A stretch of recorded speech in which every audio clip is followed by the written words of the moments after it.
नमस्कार मंडळी, खूप जणांनी ह्या रेसिपीसाठी मला कमेंट केली होती. म्हणलं चला तुमच्याबरोबर शेअर करते.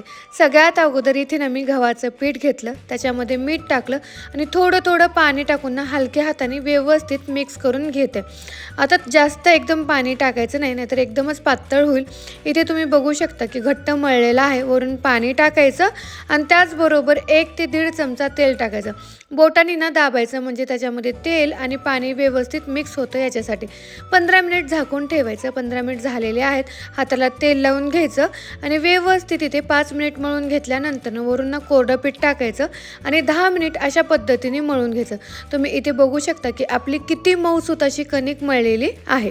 त्याच्यानंतर ना एक गोळा घ्यायचा, लाटून घ्यायचं आणि काय करायचं माहिती आहे का, थोडंसंच इथे तेल लावायचं, जास्त तेल लावायचं नाही, थोडंसं तेल लावायचं. पण याच्यावरती ना पीठ ना थोडंसं जास्त टाकायचं.